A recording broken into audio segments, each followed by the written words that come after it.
जय माँ दुर्गा। आज हम तंत्र के ऊपर जानकारी लेकर आए हैं। क्या तंत्र बुरा होता है? कई लोग तंत्र को बुरा समझते हैं। आखिर तंत्र की उत्पत्ति किस कारण हुई थी और तंत्र क्या है, इसके बारे में जानकारी लेकर आए हैं।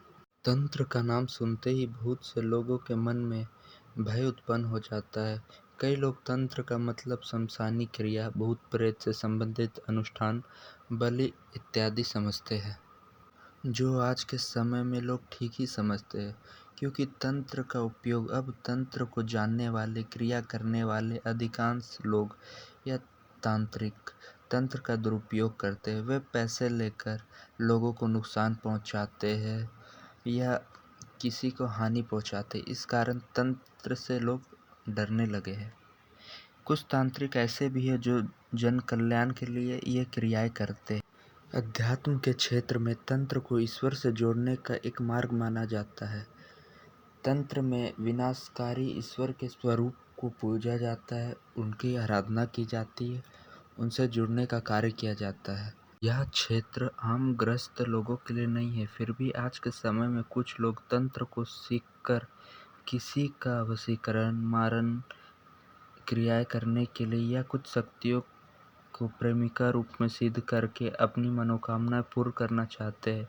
बिना गुरु के वे किसी तरह जानकारी एकत्रित करके विधि जमा करके साधना कर तो लेते हैं, पर उन्हीं का नुकसान उल्टा हो जाता है।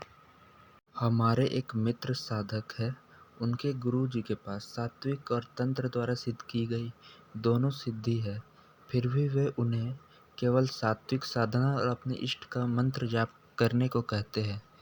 वे बताते हैं कि तामसिक साधना में आपके पास जो सिद्धि है उसको आपको जीव की बलि देना पड़ता है।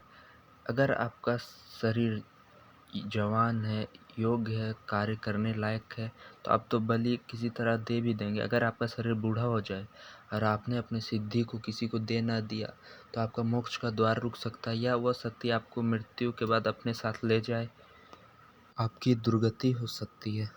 उनके गुरु बताते हैं कि हिमालय में जो तांत्रिक निवास करते हैं, उनके पास भूत प्रेत आदि की सिद्धि नहीं रहती। वे केवल महाकाल, देवी देवता के उग्र शक्तियों की सिद्धि रखते हैं और वे उन्हें अगर बलि देना चाहते हैं तो कोई एक विशेष चीज़ का बलि देते हैं जिनसे उन्हें पाप ना लगे, या फिर जीव का बलि देते हैं तो वो बलि देने के बाद वो उस जीव को जीवित कर देते हैं संजीवनी विद्या द्वारा, जिनसे उनका मोक्ष का द्वार खुला रहे, किसी प्रकार का पाप ना रहे।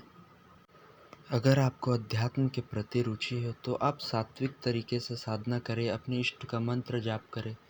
हाँ, तंत्र में थोड़ी जल्दी आपको सफलता मिल सकती है, परंतु सात्विक तरीके से अगर आप साधना करेंगे तो आपके तपोबल, पुण्य और मंत्र जाप पे निर्भर करता है कि आपको क्या शक्ति मिलेगी। हाँ, पर सात्विक तरीके से यह है कि आपके पास जो शक्ति रहेगी वह जीवन भर रहेगी, किसी प्रकार से आपको नुकसान नहीं होगा। अगर आप उन्हें भोग, हवन इत्यादि ना करें तो भी आप पे वह प्रसन्न रहेगी। आपके भक्ति का मार्ग हमेशा सुलभ रहेगा, आपका मोक्ष का द्वार हमेशा खुला रहेगा। सात्विक तरीके से अगर आपको साधना करने के बाद किसी भी देवी देवता के दर्शन हुए तो आपके पास वह शक्ति और वह ज्ञान होगा जो सारे वेद पुराणों को पढ़कर जो मिलता, वह ज्ञान आपको केवल कोई भी देवी देवता आपको दर्शन के बाद दे सकते। अभी तक के लिए इतना। जय माँ दुर्गा।